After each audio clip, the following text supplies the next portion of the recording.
Yang pertama yang saya hormati dan saya muliakan pengerusi surau, tuan-tuan imam, tuan-tuan guru, para ahli ilmu, seluruh jawatankuasa surau. Yang saya hormati dan saya muliakan tuan-tuan dan puan-puan muslimin muslimat yang dirahmati Allah Subhanahu wa taala sekalian.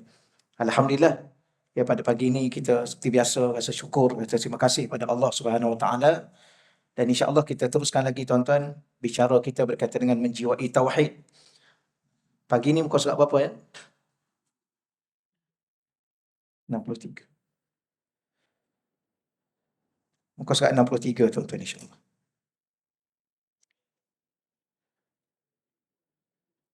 Baik, muka surat 63 ni, ya sebagaimana saya janjikan pada tuan-tuan ya sebelum ni. InsyaAllah kita akan terus masuk kepada tajuk perbahasan. Yang lain tu saya yakin ya tuan-tuan dah banyak belajar dan mungkin masih ingat. Yang kalau terlupa pun mungkin sedikit sebanyak kita terlupa tuan-tuan sekalian. Walau bagaimanapun insyaAllah saya ulang beberapa perkara pada tuan-tuan. Kitab kita ini ialah sebuah kitab yang akan kita bicarakan dari dua sudut perbahasan tauhid. Pertama, tauhid nazari. Tauhid yang kita akan bahaskan dari sudut akal.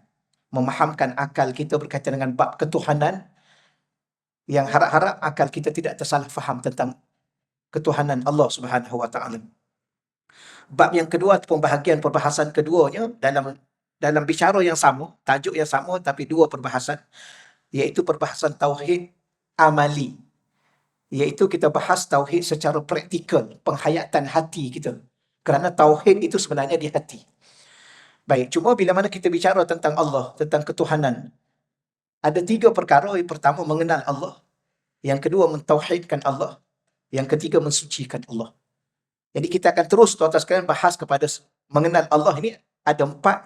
Mengenal pada zat, mengenal pada sifat, mengenal pada nama, mengenal pada perbuatan. Jadi kita fokus di sini untuk memudahkan kita sebagai orang awam, tuan-tuan saya, tuan-tuan kita orang awam dalam bab ni. Ya, lain di luar sana ada insan-insan yang dipilih oleh Allah untuk digelar Al-Arif Billah. Ya, orang yang telah mencapai maqam mengenal Allah Subhanahu Wa Taala. Baik, maka perbahasan pertama kita terus mengenal Allah dari sudut sifat. Dan sebagaimana tuan-tuan sedia maklum sebelum daripada ini, paling mudah ulama merumuskan kepada kita dalam mengenal Allah ni ada 20 sifat. Paling mudah. Setelah tuan-tuan alim, betul ya? Bila kita nak alim ni, agak-agak. Telah alim, tu orang alim ni teruslah dengan keilmuan dia. Kerana ilmu ni dinamakan apa? Lautan ilmu.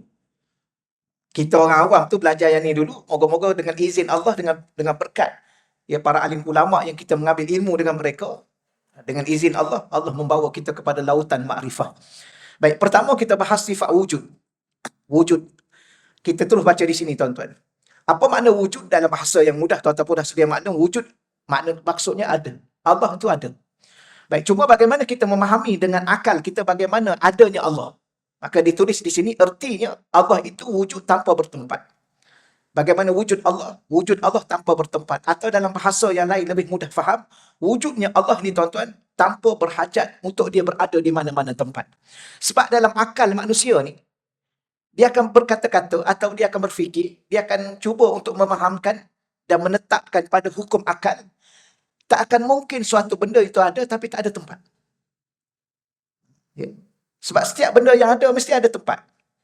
Jadi kalau kita bahas balik, sebab tu dalam ilmu tauhid, selain daripada kita kena belajar tentang uluhiyah, tentang ketuhanan, kita juga kena belajar tentang al-makhluqat. Makhluk. Ada Tuhan, ada makhluk. Maka yang kita nak fikir dengan akal kita itu kerana batas-batas pemikiran tahap makhluk. Bila mana makhluk, tak akan mungkin wujud tanpa adanya tempat. Itu makhluk. Tapi Tuhan Allah, walam yakun lahu kufuwan ahad. Allah ni tak sama dengan seseorang, tak akan sama. Laisa kamitslihi syai', laisa kamitslihi syai'. Allah ni tak akan sama dengan segala sesuatu. Bila mana makhluk itu ada tempat, maka Tuhan itu tidak berhajat pada tempat. Kenapa? Kerana Allah itu wujud sebelum wujudnya tempat ini. Bahkan tempat ini pun diwujudkan oleh Allah. Nanti tajuk ni kita bahas detail. Ada satu ruang, satu perbahasan dalam buku ni. Baik, wujudnya Allah juga tanpa dibatasi oleh sebarang ruang lingkup, maupun tidak dibatasi oleh ruang waktu dan zaman. Kita ni berada ruang apa ni?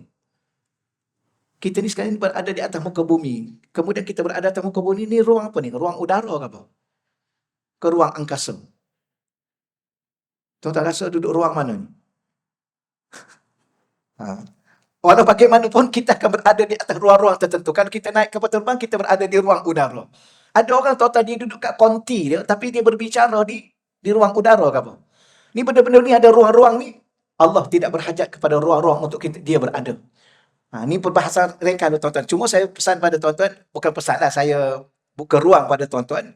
Kalau tuan-tuan ada rasa nak bertanya, silakan. Kita ni muzakarah. Okey, baik. Kemudiannya dia tidak dibatasi oleh ruang, waktu dan zaman. Kalau kita tanya Allah tu berada pada waktu berapa sekarang ni? Yalah, kalau kita kat Malaysia, pukul berapa ni sekarang ni? Pukul 6.40. Tapi kalau Mekah, kalau di Jepun, kalau di Europe, tapi Allah tidak terikat dengan waktu. Kenapa tuan-tuan? Baik, saya nak sebut sedikit sebagai tambahan. Ada setengah ulama mengatakan hukumnya ada 3. Hukum syarak, hukum akal, hukum adat. Kalau ulama sufi dia tambah satu hukum, hukum waktu. Apa makna hukum? Ketetapan. Sesuatu yang ditetapkan oleh syarak, atau sesuatu yang ditetapkan oleh akal, atau sesuatu yang ditetapkan oleh adat. Adat kebiasaan. Ambil pisau, potong tali, putus lah. Potong jari pun putus, potong tangan pun putus. Itu adat kebiasaan. Ambil air, tuang atas tisu ni, basah. Itu adat. Itu ketetapan. Tapi ada satu lagi yang dinamakan ketetapan masa. Waktu. Tuan-tuan tak nak, suka tak suka, kalau tuan-tuan berada di waktu pagi, tuan-tuan akan melalui waktu pagi itu. Itu tetap. Ada rasa nak duduk waktu petang? Tunggulah. Boleh, tapi kena tunggu petang. Ada nak berada pada waktu malam? Boleh. Sebab tu hidup ni jangan risau tuan-tuan. Di saat malam akan sampai waktunya siang. Dia tak akan sentiasa malam. Begitu juga siang akan sampai waktunya malam. Dia tak akan sentiasa siang. Itulah hakikat dunia yang kita berada. Kalau sakit akan sampai waktu sihat. Kalau sihat akan sampai waktu sakit. Sekarang tuan-tuan sihat kan? Tunggu sakit. Boleh ke cakap itu? Kerana dia akan berubah-ubah. Itulah ketetapan waktu. Jadi, kalau Allah itu dibatasi oleh ruang waktu, berarti Allah juga terikat dengan waktu. Maka sesuatu yang terikat dengan waktu, lemah. Sebab tu kita ni manusia ni tuan-tuan. Allah kata apa? Khuliqal insanu dha'ifa. Dicipta manusia ni lemah. Kenapa? Salah satu bukti apa kita lemah? Kita terpaksa akur dengan waktu. Kenapa kita tak boleh mampu menukar waktu? Takkan mungkin. Waktu yang sudah berlalu kita takkan boleh bawa lagi ke depan. Waktu yang ada kat depan kita tak boleh bawa untuk waktu sekarang. Waktu sekarang ni pun kalau pagi-pagilah kita. Kalau tengah hari-harilah kita. Itulah ketetapan waktu. Maka kalau Allah terikat dengan batasan waktu, Allah lemah dengan waktu. Sedangkan waktu itu makhluk. Makhluk itu lemah, takkan mungkin mengatasi pencipta. Boleh tuan-tuan sekalian, ini akal ya, akal. Tuan-tuan ada rasa nak faham macam lain? Ada tak? Habis yang kita solat tu ustaz kan ikut waktu. Tengok, dia akan datang dalam akal ni. Kan kita solat tu kan menghadap Allah. Bila mana solat menghadap Allah, kan solat tu kan ikut waktu. Berarti Allah tu nak bertemu dengan Allah ikut waktu. Itu macam mana tuan-tuan? Sebenarnya itu bukan untuk Allah, itu untuk kita. Sebagaimana orang kata, kan Nabi kan pergi Isra' Mi'raj kan di langit. Di mana? Di Sidratul Muntaha. Kenapa Nabi pergi ke situ? Kerana Nabi itu makhluk. Jangan ukur di antara Nabi dengan Allah. Nabi itu tak makhluk. Sebab tu kita orang Islam selamat tuan-tuan. Sehebat mana Nabi kita, Nabi Isa pun naik ke langit juga kan, Nabi Isa. Nabi kita Muhammad pun naik juga ke langit. Bahkan sampai ke Sidratul Muntaha. Nabi Isa tak sampai ke Sidratul Muntaha. Tapi sehebat-hebat Nabi kita Muhammad, kita tetap mengatakan baginda adalah makhluk. Kerana setiap makhluk itu berhajat kepada tempat. Kalau dia kata Nabi Isa tu Tuhan kan, kenapa sampai ke langit yang ke Nabi Isa langit ke berapa? Sudah. Tak ingat ya. Kena ceramah Isra' Mi'raj balik lah tuan. Langit ke berapa tak ingat juga. Sama lah kita pun. Saya pun tak ingat tuan-tuan. Tapi langit yang bawah sikit daripada Nabi Musa yang ke-6, Nabi Ibrahim yang ke-7. Mana dia rendah lagi. Kalau dia Tuhan, kenapa dia duduk rendah? Dia naik tinggi lagi lah. Tapi kalau dia Tuhan juga, kenapa duduk di langit? Duduk tinggi lagi lah. Kerana ada lagi yang lebih tinggi daripada langit, namanya Arash. Sudah. Akhir sekali, dia juga makhluk. Kenapa? Kerana dia juga berhajat kepada tempat untuk dia berada. Boleh tuan-tuan sekalian ya? Okey, seterusnya. Mustahil. Mustahil di sini mustahil pada akal. Akal kita tidak boleh menerima sama sekali Allah itu tidak wujud.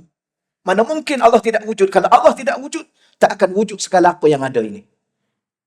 Ya, kerana segala apa yang ada selain Allah diwujudkan oleh Allah. Boleh tuan-tuan? Dia mustahil ni begini tuan-tuan. Tuan-tuan kena letak dalam pemikiran tuan-tuan, mustahil ni sampai tahap mana? Kalau saya tanya satu soalan pada tuan-tuan. Boleh tak boleh anak lahir lebih awal daripada ayah dia? Boleh tak? Mustahil. Bolehlah. Awal 1 hari, tak boleh? Ke awal 1 jam? Bukan lama pun. Kalau awal 10 tahun, tu mustahil lah kan? Awal 1 hari tak boleh? Anak lahir lebih awal 1 hari dengan ayah dia. Tak boleh? Bayar duit boleh? Bayar duit. Saya bayar, tuan-tuan, tuan-tuan kata boleh. Boleh? Bayar boleh. Duit boleh ambil. Tapi, anak tetap lahir lebih lewat daripada ayah dia. Lewat berapa lama? Lama lah tuan-tuan. Kurang-kurangnya 20 tahun. Kurang-kurangnya 30 tahun. Tapi nak bagi tahunya, boleh tak? Tak boleh. Mustahil. Mustahil. Begitulah. Mustahil Allah ni tidak wujud. Tak boleh sedikit pun diterima oleh akal kita yang waras, kecuali akal yang tak waras. Tahu lah. Tapi akal kita yang waras. Sebab tu tuan-tuan, salah satu yang kita doa awal-awal tadi, yang Nabi ajar pada kita doa, ulama suruh kita baca. Allah marzuqnal, ya Allah kerezekikan kepada kami kebijaksanaan dan akal. Akal itu akal yang macam mana? Sedangkan Allah Ta'ala bila mana dia cipta kita, kita dibekalkan dengan akal. Tak dinamakan manusia kalau tak ada akal. Kerana itulah yang membezakan dengan makhluk yang lain. Tapi kenapa kita masih lagi diminta berdoa, minta akal? Bukan minta akal, minta kita kata kesempurnaan akal, kewarasan akal. Kerana manusia ni kadang-kadang dia bijak, bukan tak bijak, tapi dia tak waras. Betul ya? Sehingga dia mengatakan Tuhan itu begitu dan begini, begitu dan begini, berhajat kepada itu dan kepada ini. Maka mustahil Allah itu tidak wujud. Ataupun mustahil Allah itu wujud bertempat. Kerana apa? Kerana Allah itu Tuhan yang mencipta tempat itu. Berarti Allah itu sudah berhajat kepada tempat. Allah ni Tuhan yang tidak berhajat. Kenapa Allah tidak berhajat? Kerana dia Tuhan yang maha kaya. Apa makna kaya? Tidak berhajat kepada segala-galanya. Macam orang kaya yang ada ni lah tuan-tuan. Orang kaya ni, ada dia berhajat kat kita? Tak ada. Tapi sebenarnya yang kaya ni, tak kaya sebenarnya. Sebab walaupun keadaan dia ni tak banyak berhajat, tapi ada tak berhajat? Ada juga. Dia berhajat pada makan, dia berhajat pada minum, dia berhajat pada tidur. Ke orang kaya tak tidur dah. Sebab tu Allah, dia Tuhan Maha Kaya. Dia ni, Allah ni Tuhan yang Maha Kaya, sampai tahap mengantuk pun tak berhajat. La ta'khuzuhu sinatun wala naum. Kita ni berhajat pada tidur. Ni nak tidur pula ni ya. Dalam kuliah pun sempat tidur. Berhajat kita pada tidur. Tapi setakat ni tuan-tuan, ada 2 tidur yang paling sedap. Pertama, tidur masa khutbah. Betul tuan ya? Tuan-tuan pernah tidur? Sama lah saya pun. Ada satu kali, tak apa, tak cerita lah tuan-tuan. Buat malu ya. Allah. Jadi saya ulang lagi sekali, Allah mustahil Allah itu wujud bertempat, dan mustahil Allah itu dibatasi dengan ruang, lingkup, waktu dan tempat. Okey, selesai di situ tuan-tuan. Baik, Hujjatul Islam, Imam Al-Ghazali. Ya, Hujjatul Islam. Apa makna Hujjatul Islam ni tuan-tuan? Imam Ghazali ini dia telah mencapai satu kedudukan seorang mujtahid mazhab dalam bidang dalam mazhab Syafi'i. Apa makna hujjah? Segala tingkah laku dia, tidaklah segala, minta maaf saya sebut, tingkah laku dia, perkataan dia, penulisan dia menjadi hujjah kepada kita dalam memahami Islam. Itu kedudukan dia. Bahkan tapi ini sebelum daripada, selepas itu dia menjadi seorang ahli sufi. Beliau berkata apa? Wujud ialah suatu sifat yang tetap pada zat, di mana sifat tersebut disifati oleh zat tanpa membawa sebarang makna tambahan terhadap zat tersebut, tanpa keterkaitan dengan faktor luaran yang lain. Ini bicara tambahan. Sifat wujud itu ialah suatu sifat yang ada pada zat, yang tetap pada zat. Apa makna zat? Diri Allah. Dalam bahasa mudah bercakap, tuan-tuan. Dia begini, kata ulama, kita ni panggil jasad. Ni daripada ujung kepala, ujung kaki ni jasad. Kalau binatang tu apa? Badan dia ke? Tubuh dia, badan dia. Ni kiasan, tuan-tuan sekalian, tidak mungkin sama sekali. Allah itu ada tak dirinya? Ada. Maka diri Allah itu disebut zat. Itu pun kata ulama, perkataan itu pun tidak layak lagi bagi Allah. Tapi oleh kerana kita manusia biasa, macam mana nak tahu Allah tu? Macam mana Allah tu ada? Zatnya ada. Dirinya ada. Dan ada itu, bagaimana? Sifat dia tu ada. Macam kita sekarang. Tuan-tuan ada tak? Ada. Saya ada. Ada. Allah itu ada. Apa yang adanya? Dirinya, zatnya ada. Itulah yang disebut bahawa ianya bersifat dengan sifat wujud. Dan sifat wujud atau dirinya ada itu tidak perlu kepada makna tambahan-tambahan yang lain. Ada lah. Tuan ada tak? Ada. Okey. Nak terang apa lagi tentang ada? Yalah, kita ni ada. Kemudian barulah kita perjelaskan yang lain. Dengan sebab ada tu lah, dia hidup. Dengan sebab ada tu lah, dia mendengar. Dengan sebab ada tu lah. Tapi kalau bicara tentang ada, dia adalah zat yang maha ada, maha wujud. Dan wajib Allah itu ada. Itulah sedikit tambahan, tuan-tuan. Yang ni kalau nak bahas tajuk ni, ni kita kena baca kitab apa? Aqidatul Najin. Kita baca kitab Jauharatul Tauhid. Kita baca kitab Manzumatul Aqidatul Awam. Kita baca kitab, banyak kitab-kitab yang lain. Dia gini, tuan-tuan. Yang tuan-tuan duk baca kitab lama tu, kitab Turas, kitab kuning tu. Tak kira lah nama apa, tuan-tuan. Bidayatul Hidayah. Bidayatul Hidayah ada dua. Satu Bidayatul Hidayah Imam Ghazali. Kitab tasawuf. Ada kitab Bidayatul Hidayah, kitab Tauhid. Tuan-tuan boleh baca. Yang ni dia panggil Tauhid Nazari. Tauhid yang dibahaskan di pondok-pondok tu, kebanyakan kitabnya, bukan semualah, kebanyakan kitabnya ialah Tauhid Nazari. Yang akan bahas secara detail bagaimana akal kita memahami. Tapi buku kita ni dia tak bahas secara detail. Ni secara ringkas. Baik, kita teruskan sikit lagi. Imam Abdul Ghani An-Nablusi berkata sifat wujud dinamakan sebagai wujud nafsiyah. Kerana tiada sifat yang dapat dinisbahkan kepada diri melainkan dengan sifat wujud tersebut. Nafsiyah itu sifat yang merujuk kepada diri Allah, zat Allah Subhanahu Wa Taala. Tanpa sifat wujud bagi diri, tiada sifat-sifat lain dapat dinisbahkan kepada diri.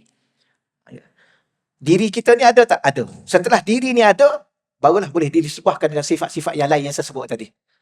Okey, tuan ya? Ada soalan ni? Sebab tu kalau orang tanya kita, kenapa dalam senarai sifat-sifat Allah yang 20 ni, perbahasan pertama sifat wujud? Kerana kalau dah wujud tu tidak ada, maka tak ada lah yang lain. Gitulah tuan-tuan, bahasa mudah. Okey, baik. Kita baca sikit dalil, tuan-tuan. Dalil secara ringkas. Apakah dalil tentang kewujudan Allah? Qalat rusuluhum afillahi syakkun fatiris samawati wal ard. Qalat, telah berkata rusuluhum, rasul-rasul mereka. Ni kalau orang belajar bahasa Arab, orang akan tanya soalan. Ya, orang akan tanya soalan. Qalat, ada tak, dia panggil tak apa dia? Tak ta'nis. Kalau tuan-tuan belajar ya. Huruf tak, ada perkataan fi'il. Qala tu fi'il, kata kerja. Akhir fi'il itu ada tak. Tak ni dia tanda sukun. Apa nama tak tu? Ta'ut ta'nis. Huruf tak yang menunjukkan perkataan itu diguna untuk mu'annas, untuk perempuan. Okey. Contoh, kalau kita orang lelaki, zahaba Muhammadun ilal masjid. Kalau orang perempuan, zahabat Zainab ilal masjid. Kalau kita lelaki, zahaba. Orang perempuan, zahabat. Ada ta, sukun. Ta ta'nis. Belajar bahasa Arab dulu kan? Kelupa lah. Yang tak belajar memang confirm lupa lah, tuan-tuan. Yang belajar tu, kemudian dia lupa. Itulah ini. Saya tak pernah belajar. Tak pernah belajar, confirm lupa lah. Tak ada apa-apa. Baik. Persoalan sekarang ni, bila mana ada ta ta'nis, sepatutnya selepas itu ada perkataan perempuan. Tapi perkataan perempuan tu bukan perempuan tu. Sebab rusuluhum, rasul-rasul ni mana ada perempuan. Rasul tidak akan dilantik daripada orang perempuan. Kalau ada orang perempuan mengaku rasul, itu pembohong ni tuan-tuan sekalian. Tapi Tapi kalau orang perempuan tu bijak juga, bijak yalah, dia kadang-kadang penipu ni bijak juga sikit-sikit lah. Bijak penipu lah tuan-tuan, bijak penipu. Kalau dia kata, tak belajar ke bahasa Arab. Sudah. Tu. Tu kata taknis. Kat selepas tu ada perkataan Rasul. Maknanya Rasulnya ada perempuan. Tuan-tuan nak jawab apa? Nak jawab apa ni? Ini bahaya ni.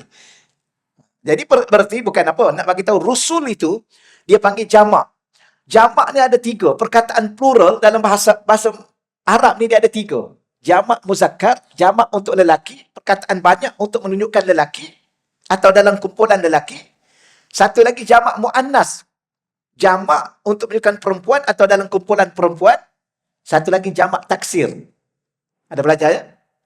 Ada belajar, cuma lupa tadi jamak taksir. Jamak taksir ni perkataan dia boleh diletak perkataan tak ta'nis. Saya cerita yang ni sebab apa? Takut akan datang nanti rasul-rasul perempuan ni kalau muncul, inilah hujah dia salah satu. Dia kata ada ta ta'nis. Alah, tuan-tuan sekalian, yang mengaku rasul Melayu tu pun hujah dia kemah. Dia kata, tanya kenapa tuan mengaku tuan rasul? Dia kata tak baca surah Yasin ke? Sudah. Kita nak baca tiap-tiap minggu. Tuan baca tak surah Yasin? Saya mengaku rasul ni sebab saya baca surah Yasin. Mana surah Yasin? Yasin wal Qur'anil Hakim innaka. Apa makna innaka? Sesungguhnya engkau. Laminal mursalin, salah seorang daripada rasul-rasul. Sudah. Cuba tuan-tuan tengok terjemah tu. Ya juga. Sudah. Betul sekali. Innaka laminal mursalin. Sesungguhnya engkau, yang duk baca tu, engkau tu, salah seorang daripada rasul-rasul.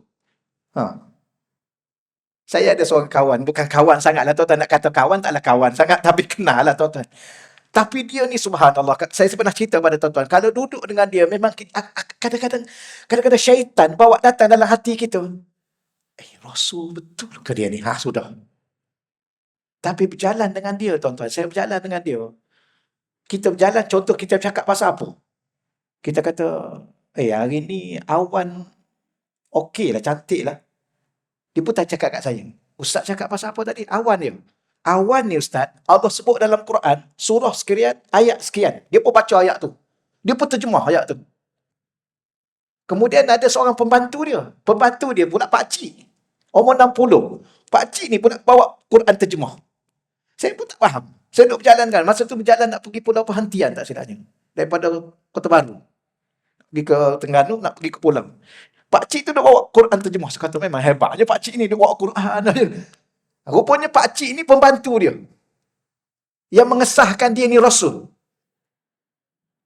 Dia rupa-rupanya tuan-tuan, kalau nak mengaku Rasul ni kena ada orang kanan seorang yang mengesahkan. La haula wala quwwata illa billah. Jadi gini, bila mana Ustaz, dia panggil saya Ustaz lah. Dia kata Ustaz kata cakap pasal awan tadi.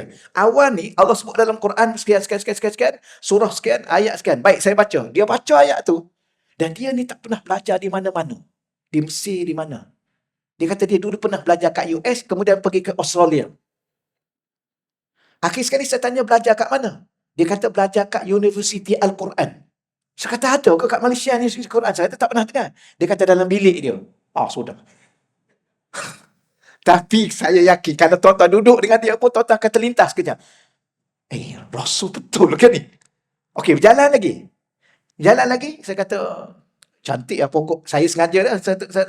Pokok-pokok di sini cantik lah. Ustaz cakap pasal pokok tadi lah. Pokok ni Allah cerita dalam Quran, surah sekian, ayat sekian, dia pun baca. Dia pun terjemah. Pakcik tu hujung semak. Cuba semak. Dia cakap, pakcik tu semak. Surah Baqarah contoh. Surah Baqarah, ayat sekian. Tengok ni Ustaz. Betul lah. Dia baca. Dia rusahkan dengan contoh tu. Berjalan lagi, cakap pasal laut. Dan naik bot kan, naik bot. Air laut ni cantik hari ni lah. Ustaz cakap pasal laut tadi lah. Surah sekian. Dia ni Rasul betul kan?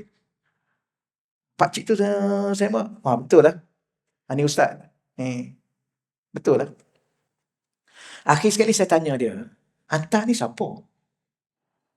Dia kata saya Rasul Ustaz. Dah mengaku dah tuan-tuan. Dia mengaku dah Rasul. Saya pun cakap tu terang. Saya kata anta jangan mengarut. Dia ni muda sangat lah. Muda sangat pada saya lah. Masa tu saya umur 30 lah. Lama dah cerita ni.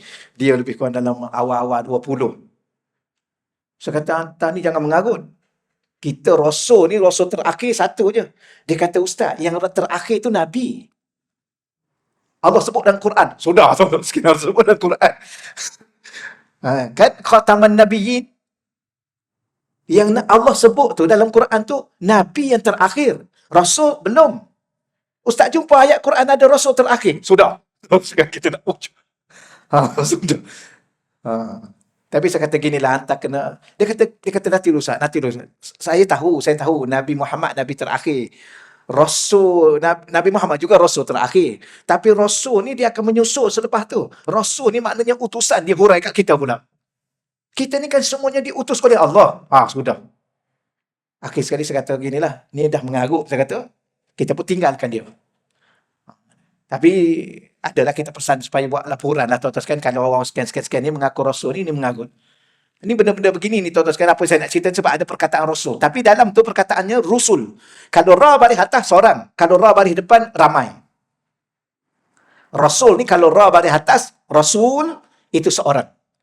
Kalau Rasul ni Ra baris depan, Rusul, itu ramai.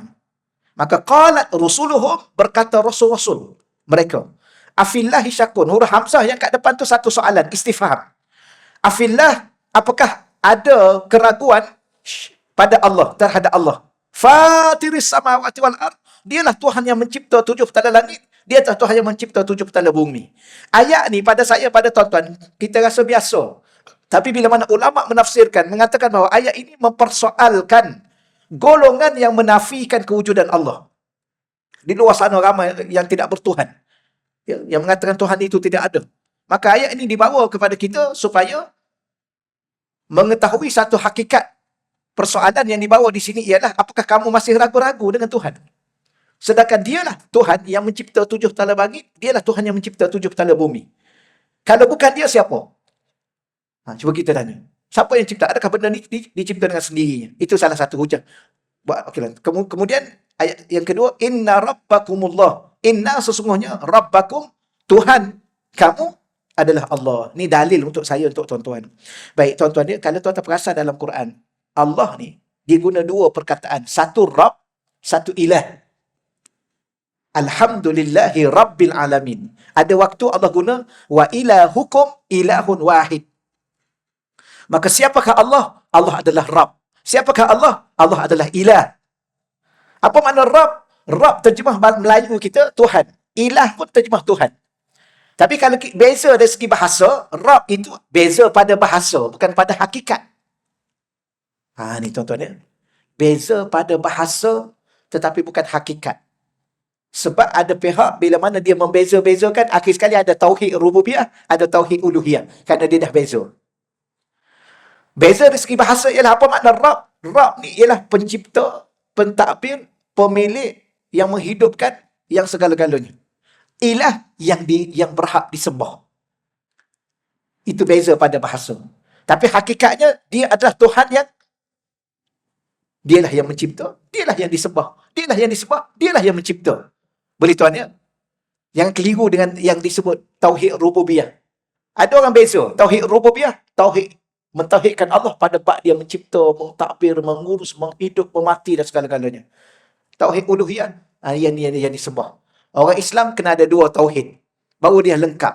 Orang kafir ada 1 tauhid. Ingat tak tauhid yang 3 tu? Orang kafir ada 1 tauhid. Tauhid rububiyah. Dia pun percaya Allah cipta langit, Allah cipta bumi. Cuma dia tidak beriman kepada Allah untuk disembah. Itu dah beza tauhid dengan iman. Kita orang Islam mesti ada tauhid pertama, campur dengan tauhid yang kedua, barulah sempurna iman kita. Ini bukan akidah Ahli Sunnah wal Jamaah. Ya, akidah Ahli Sunnah wal Jamaah, dialah Allah yang mencipta, dia juga yang disembah. Dialah Tuhan yang disembah, dia juga yang mencipta. Mana dalil Quran? Ya ayyuhan nasu ubudu rabbakum.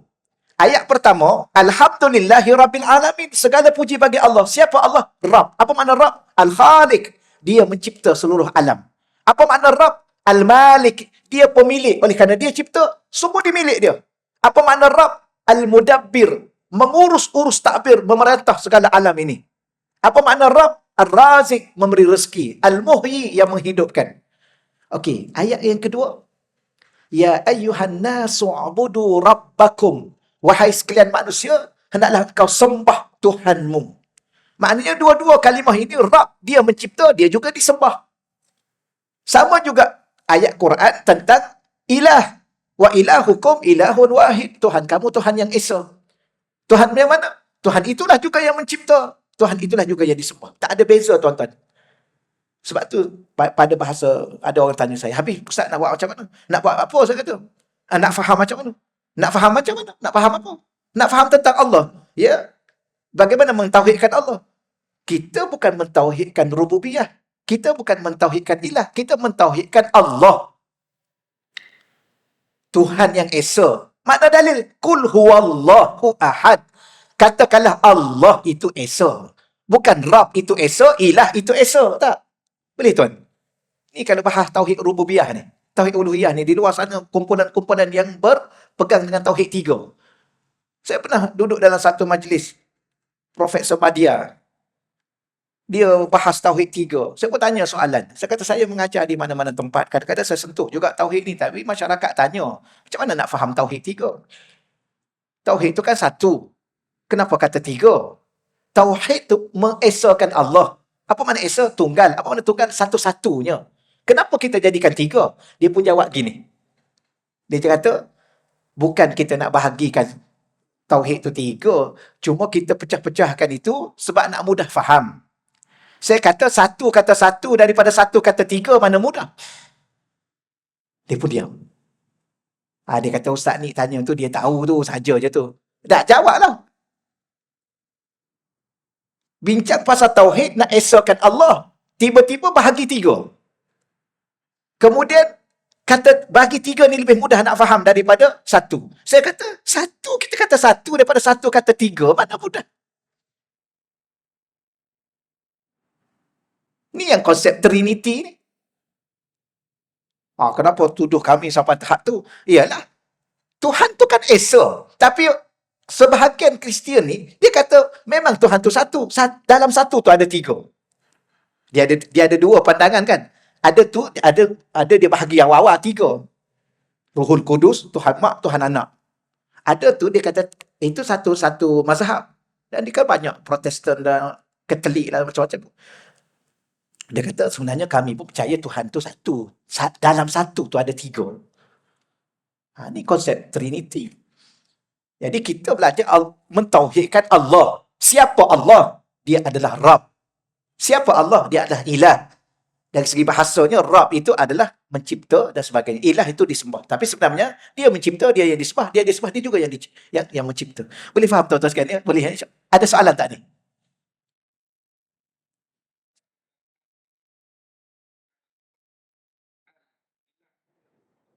Dia asal dari segi luratan, bahasa. Asalnya, Allah itu katanya asal daripada ilah. Asal. Cuma ada ulama-ulama bahasa mengatakan, Allah itu kata nama khas pada Allah. Cuma dia terdiri daripada 5 huruf. Ada ulama kata ada 6 huruf. Tapi oleh kerana bahasa Arab tu dia panggil apa dia? Kata dasar. Macam kita bahasa Melayu tu kan. Makanan, apa kata dasar dia? Makan. Makan dulu ke makanan dulu? Sudah. Dia pun pening. Makan dulu ke makanan dulu? Makanan dulu dah, baru boleh makan. Habis yang mana satu? Makanan ke makan kata dasar dia? Kalau bahas macam ni tuan-tuan, memang panjang ayat tu lah tadi. Keluarnya, asalnya ilah. Tambah al-ilah. Kemudian, alif tu letak di atas. Tu biasalah tu bahasa. Boleh lah, tak ada masalah. Betul juga. Tapi ada setengah ulama kata, Allah tu kata nama khas yang terdiri daripada 5 huruf atau 6 huruf. Mana 5 huruf? Alif, lam, alif, ha. Ada ulama kata 6 huruf. Alif, lam, alif, ha, waw. Alif diletakkan di atas kan? Alif, lam, alif. Alif tu ada sabdu tak ke atas. Sebab tu dulu alif, dia panggil apa? Alif menegak. Sekarang, Resam Usmani alif condong. Lepas tu baca 2 harakat. Okay. Mana wawnya? Wawnya dia letak atas huruf. Sebab tu Allahu. Jadi ulama kata ada 5 huruf, ada ulama kata 6 huruf. Huruf ke-6 adalah waw. Tapi dia letak di atas huruf ha. Dan dia ada satu kata nama khas. Kenapa dia disebut kata nama khas? Bukan daripada pecahan yang mana-mana. Sebab dia ni, kalau perkataan tu pecahan, dibuang satu huruf dah berkurangan makna dia. Contoh kita kata apa ya? Apa-apalah tuan-tuan, perkataan ni, kalau dia 5 huruf, dibuang satu huruf, dah lain dah sebutan dia. Masjid, buang satu huruf. Jadi apa? Sejid. Itu orang Kelantan. Pergi mana? Pergi sejid. Mana mim? Mim tak ada. Kalau buang satu lagi huruf, jadi apa? Jid. Nak pergi mana? Pergi jid. Lain dah makna dia. Tapi Allah ni, oleh kerana dia kata nama khas, setengah ulama mengatakan, dibuang satu huruf, tak pernah berkurang dia punya makna dia. Contoh, Bismillah tu kan alif, lam, lam, alif, ha. Alhamdulillah tu dah lam, lam, alif, ha. Mana huruf dia? Huruf alif dah tak ada. 2 ayat. Ayat pertama Fatihah, ayat kedua tu dah beza nama Allah. Tapi tetap diterjemah dengan makna yang sempurna, hakikat yang sempurna. Itulah kata nama khas. Jadi kalau kata nama ditambah alif dengan lam, dibuang, habislah. Wallahu a'lam. Tuan-tuan, itu antara pandangan ulama bahasa. Baik, kemudian dalil daripada hadis baginda Nabi itu, saya baca terjemahlah. Sesungguhnya Allah mencipta seluruh pencipta dari kalangan makhluk dan ciptaannya. Ini menunjukkan bahawa Allah tu adalah pencipta. Di kalangan manusia ada tak pencipta? Ada. Ya, ada yang cipta kereta, cipta telefon, cipta itu, cipta ini. Tapi dia tetap yang dicipta oleh Tuhan yang Maha Pencipta, iaitu Allah. Kemudian yang muka surat 65 tu tak payah baca lah tuan-tuan. Yang kita dah sebut tadi. Dalil akal. Dalil akal ni mudah je. Mana bukti pada akal Allah ni wujud? Maka akal mengatakan alam ini. Kenapa akal mengatakan alam ini? Kerana tak akan mungkin alam ini terjadi dengan sendiri. Wujud dengan sendiri. Maka setiap benda yang sekecil mana pun, kata pen yang ada ni pun, apa saja yang sekecil mana pun tak akan mungkin wujud dengan sendiri. Tisu ni tak akan, kotak tisu tak akan berada di sini dengan sendiri. Sudah tentu yang ada yang letakkannya. Maka begini, alam yang begini sistematik, begini tersusun, begini terancang, ada siangnya, ada malamnya, ada panasnya, ada hujannya. Mesti ada yang mencipta dan menyusunnya dan dia dengan sistematik. Siapa dia? Dia adalah Allah. Kerana akal tidak mampu menerima perkataan lain. Cuba tuan-tuan bagi nama pada akal. Siapa cipta langit bumi ini? Tuan-tuan letak dalam akal tuan-tuan. Abu Jahal. Ke Fir'aun. Ayah Pin. Yang mengaku Tuhan ni. Cuba letak dalam akal. Akal kita tak boleh terima. Sebab tu orang Arab sendiri dalam keadaan dia sembah berhala tu. Latanya, Uzzanya dia bagi nama. Bila mana ditanya siapa cipta langit, cipta bumi, kenapa dia tak kata Lata tu? Uzza yang duduk kat Kaabah tu. Dia nak kata macam mana benda tu pun. Kaabah dengan benda tu pun Kaabah dulu. Dia baru ukir-ukir letak kat situ. Dia punya pergi letak situ. Kalau tinggal itu baik dia mengaku dia je Tuhan. Tiba-tiba dia ukir-ukir satu patung, dia letak kat situ, dia sembah benda tu katanya Tuhan. Maka otak dia tak boleh terima juga. Akhir sekali, wal in sa'altahum, kalau kamu tanya mereka wahai Nabi Muhammad, man khalaqas samawati wal ardh, siapa cipta langit, siapa cipta bumi, Abu Jahal, Abu apa tu semua. La yaqulun Allah. Dia juga kata Allah. Kenapa? Dia tak boleh nak cakap benda lain. Kalau dia cakap benda lain, orang kata dia bodoh. Sebab tu dalam tulisan dia akan tulis Bismillah. Boleh tak tuan-tuan sekalian? Okeylah, yang tu tak payahlah yang tu. Fitrah manusia, okey lagi ke? Cukup lah dulu setakat ni ya. Banyak dah ni. Ada soalan ke tuan-tuan? Ustaz-ustaz mengajar kuliah subuh sampai pukul berapa biasanya ya?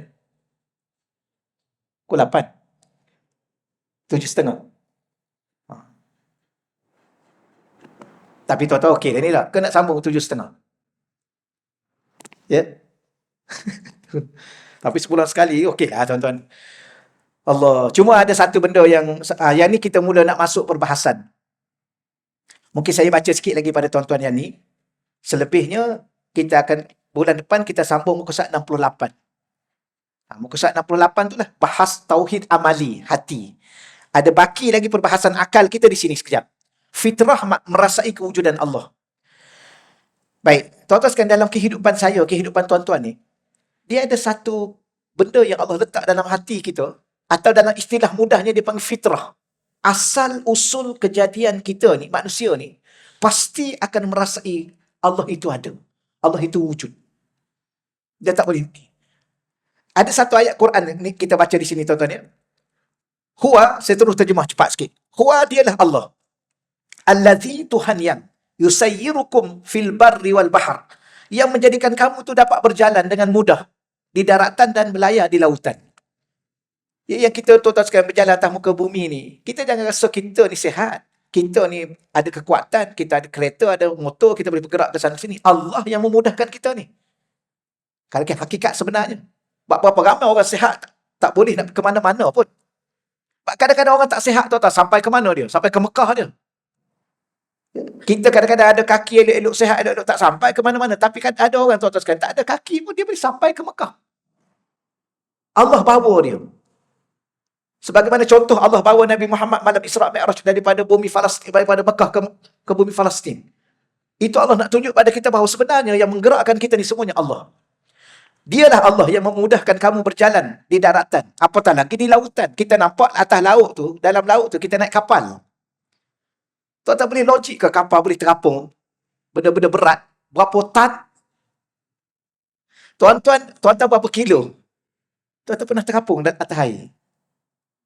Berapa lama tuan-tuan boleh terapung atas air? Saya nak bagi kita ni berapa kilo? 70 lah ya. Ke 100. Tak kira lah 100 kilo pun.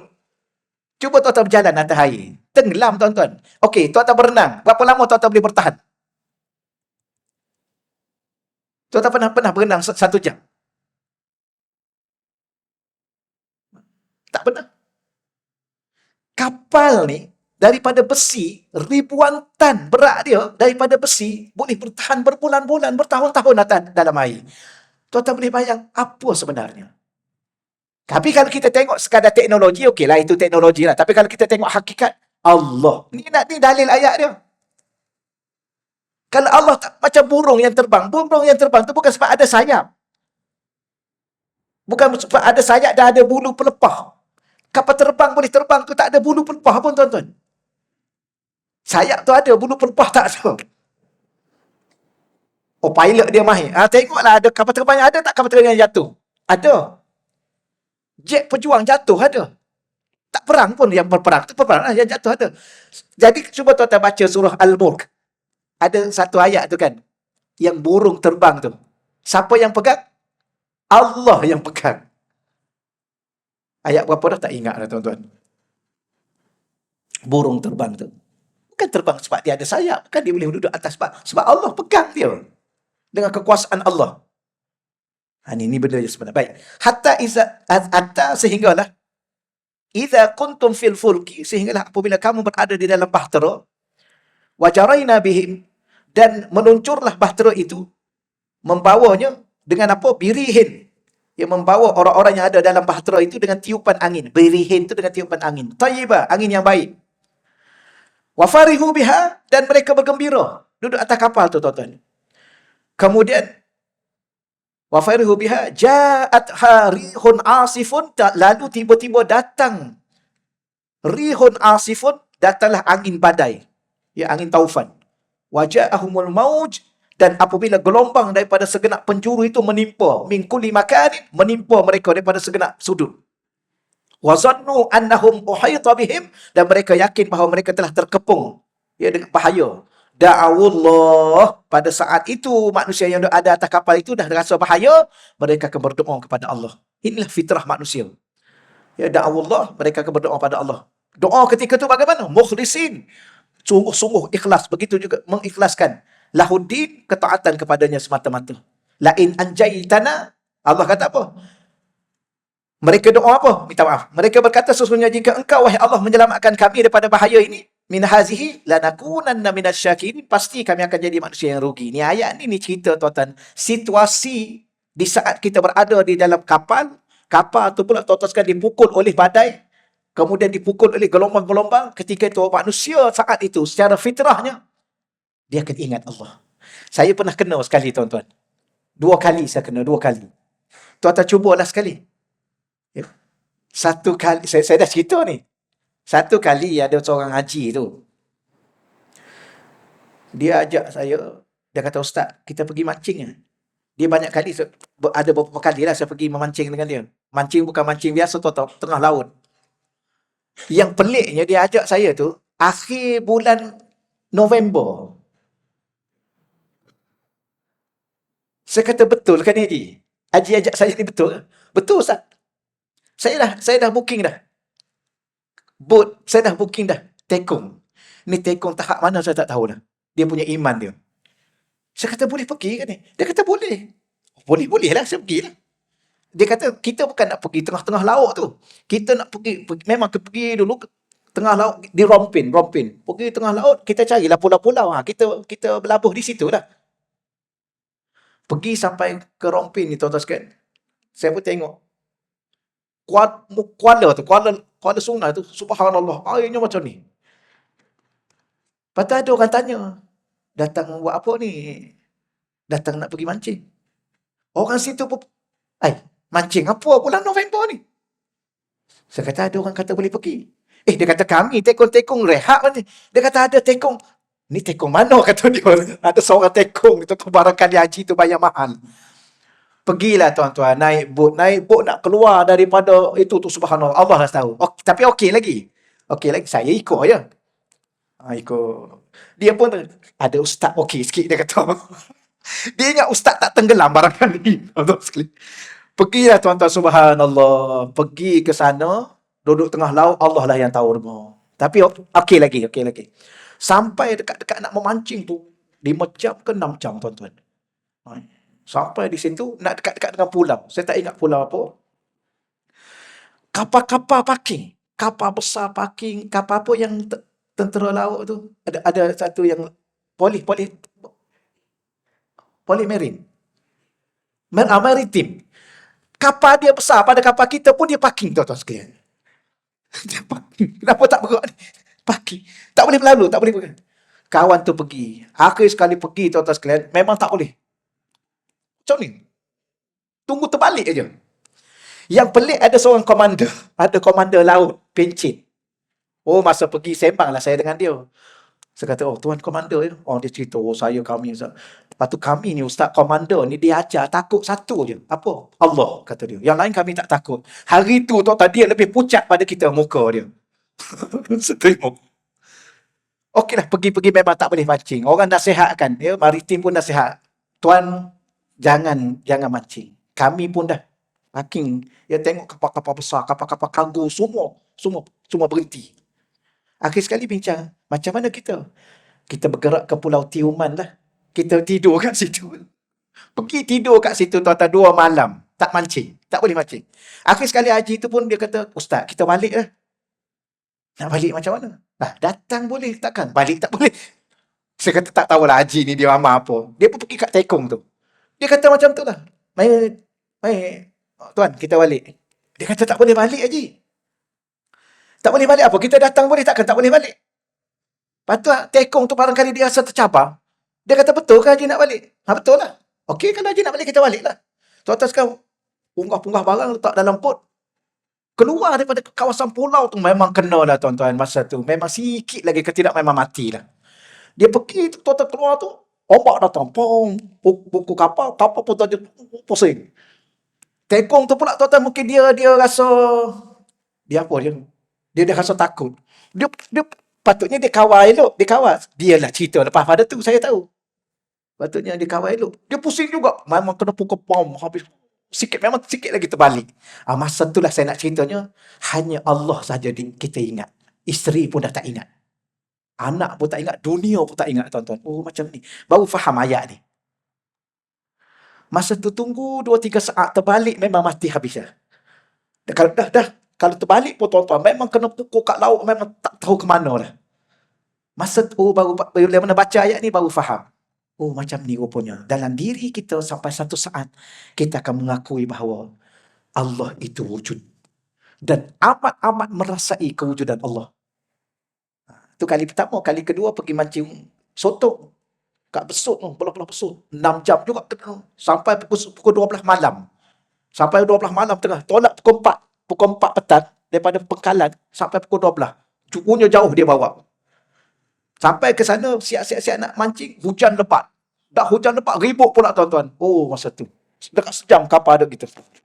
Tekong pun muntah. Saya duk pegang ni tu lah, pegang sikit lagi tuan-tuan sekalian. Kalau ada satu yang besar, habis. 2 kali kena. Masa itulah ingat Tuhan. Ni ayat ni. Yalah, memang ayat ni ayat yang benar. Ayat Allah. Tapi kalau tuan-tuan nak cuba pergi sekali bulan November. Kalau tuan-tuan nak rasa ayat ni. Inilah maksudnya, fitrah manusia ni Allah cipta akan merasai Allah itu maha wujud. Cuma masalah sekarang ni, kita tak berada pada kedudukan tu, kita tak rasa sangat. Okey, ya? Kita rasa kita berjalan, kita rasa kita duduk, kita rasa kita bangun, kita rasa kita ke situ, kita rasa kita. Sebenarnya bukan, tuan-tuan. Allah akan sampai satu. Sebab tu kadang-kadang Allah bagi kita sakit sehingga terlantar ke hospital, tak boleh nak buat apa dah. Nak angkat satu jari pun tak boleh. Di saat tu dalam hati kita, Allah.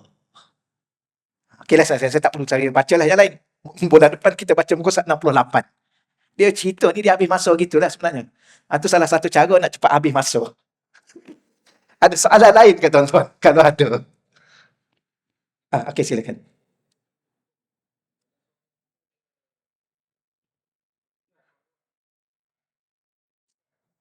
Oh, ya.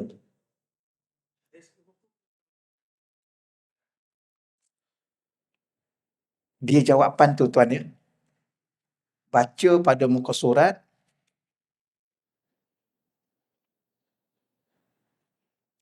Sekejap ya.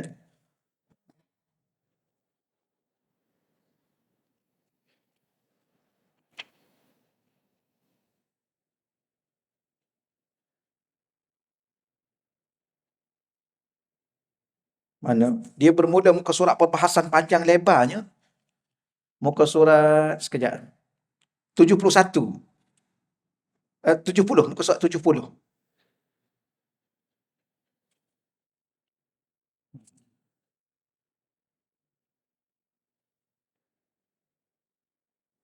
Tu sampai muka surat 74.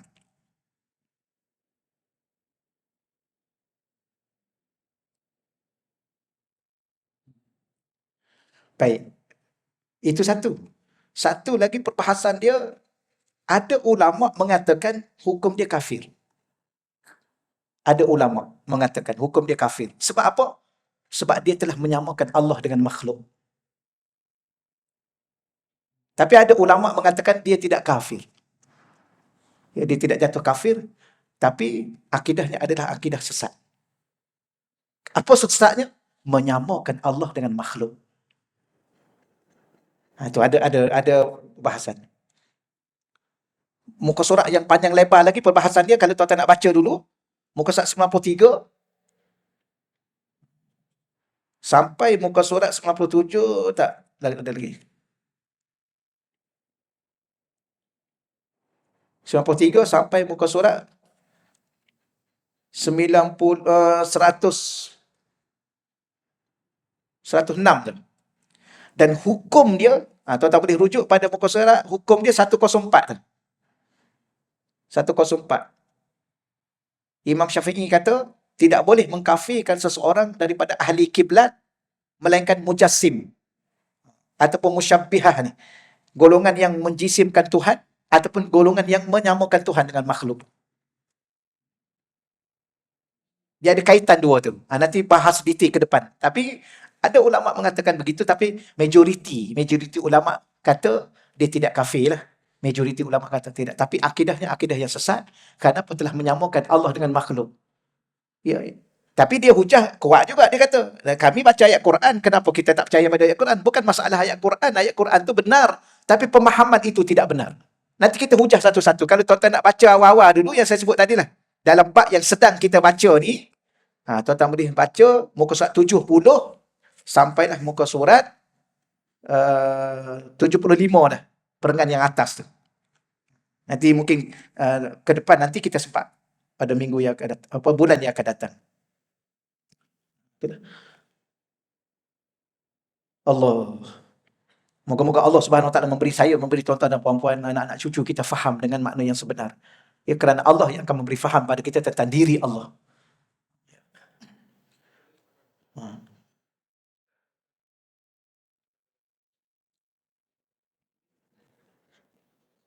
Okey. Wahdatul wujud. Tuan-tuan sekalian ya, konsep wahdatul wujud. Ada pihak mengatakan sesat, ada pihak yang mengatakan betul. Ya, boleh. Dia kalau dengan makna yang tak benar, maka memang sesatlah.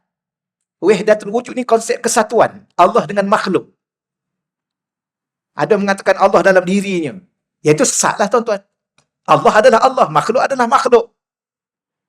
Ya, tak akan mungkin Allah dengan makhluk itu bersatu kerana Allah itu qadim, makhluk itu hadis. Jadi kalau dia faham wahdatul wujud dengan konsep Allah menyatu dengan manusia ataupun manusia menyatu dengan Allah, itu memang sesatlah. Tapi yang dibawa oleh golongan sufi, wahdatul wujud di situ ialah wahdatul syuhud. Dia setiap istilah ada makna dia. Kalau jangan faham literal. Setiap benda ni tuan-tuan, kalau dalam bahasa Arab, dia kena ada dari sudut bahasa, dia ada dari sudut istilah. Macam solat. Apa makna solat? Ad-du'a. Solat tu maknanya doa. Apa makna solat juga? Maknanya rahmat. Kita berselawat kepada Nabi itu apa? Rahmat. Ada makna doa, ada makna rahmat.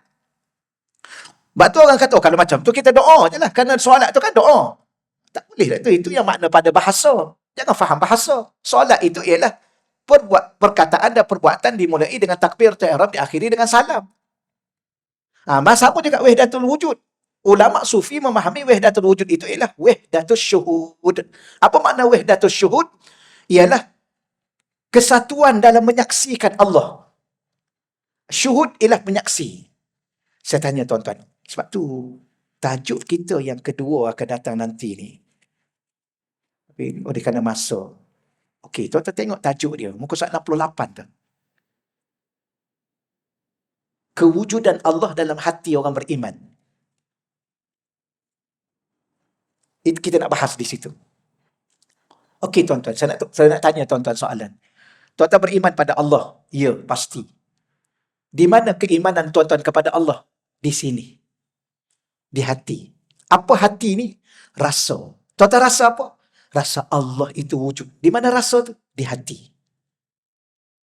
Okey. Allah itu rasa ada. Ada di mana ada dia? Di hati kita. Rasa itu. Bukan Allah. Boleh faham? Allah adalah Allah. Rasa adalah rasa. Tapi rasa tu di mana? Di hati. Dan bila mana tuan-tuan ingat Allah? Di mana tuan-tuan ingat Allah? Di hati. Betul ya? Bukan sebut Allah. Dia ada sebut, dia ada ingat. Jadi Allah di mana? Jadi merasai wujud Allah itu di hati kita. Merasai wujud Allah. Bila mana ada di hati, hati ini menyaksikan Allah. Bahawa Allah itu wujud. Tapi ini bahas ke depan ni. Jadi kalau tanya di mana Allah? Allah itu di hati saya. Pada rasa. Alah, tuan-tuan bercinta dulu takkan tuan-tuan tak ingat? Engkau sentiasa di hatiku. Wah, sedap cakap kat orang perempuan. Orang perempuan pun jawab, abang juga di hati saya. Wah, betul? Ada cakap dulu. Tapi abang tu kat mana? Abang tu kat pejabat. Dia pergi kerja. Telefon. Abang dah makan ke? Pagi-pagi lagi tanya dah makan. Yelah, abang kan di hati saya. Tak syirik ke? Hanya Allah di hati kan? Apa pula suami? Ma fi qalbi ghairullah. Tidak ada dalam hatiku kecuali Allah. Ini bahasa-bahasa kiasan ni. Bahasa cinta.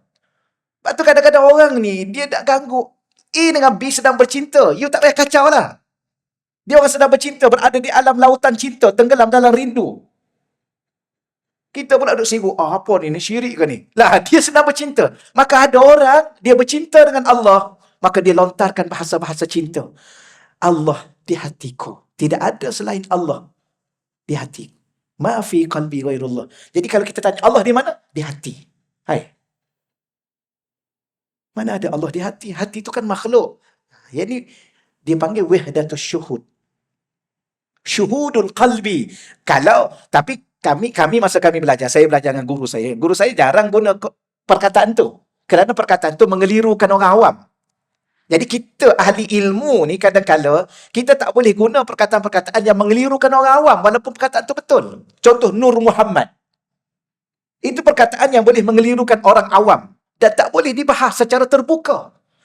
Alah tuan-tuan pun fahamlah. Ilmu-ilmu tertentu kan ada tahap dia. Ada ilmu tahun 1, ada ilmu tahun 2, ada ilmu BA, ada ilmu master, ada ilmu PhD.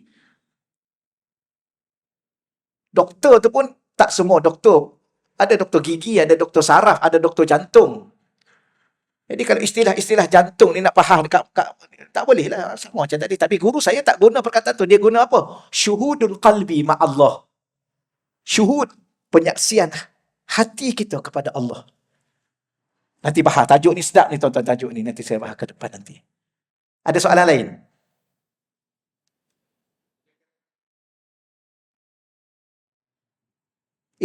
Itu bahasa kiasan tu.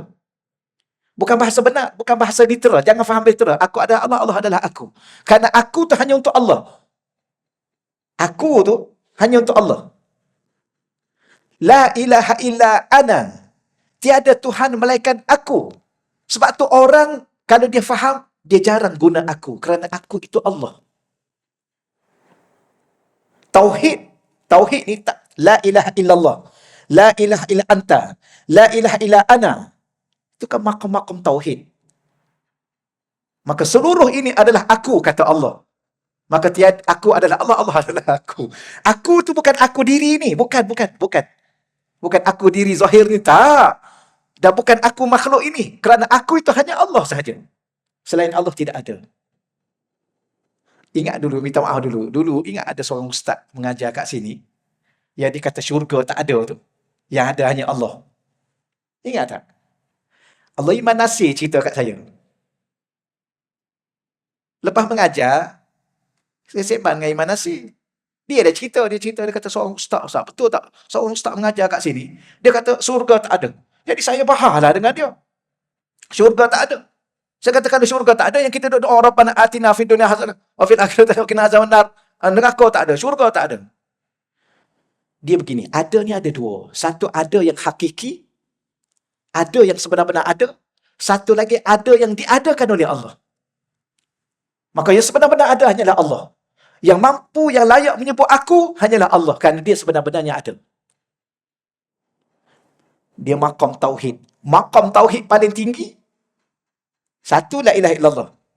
Yang kedua, la ilaha illahu. Ingat kan dalam Quran? La ilaha illallah. La ilaha illahu. La ilaha illa anta. La ilaha illa ana. Yang tinggi lagi yang kelima, diam. Maqam tauhid paling tinggi diam. Kerana seluruh bicara ini adalah Allah. Okey? Tapi tak sampai lagi ni, baru mukadimah baru ni tuan-tuan sekalian malam ni. Hari ni. Tak apalah, kita belajar tuan-tuan sekalian. Yang faham, alhamdulillah Allah bagi kita faham. Setakat tu dululah insya-Allah ya. Auzubillahi minasyaitanirrajim. Bismillahirrahmanirrahim.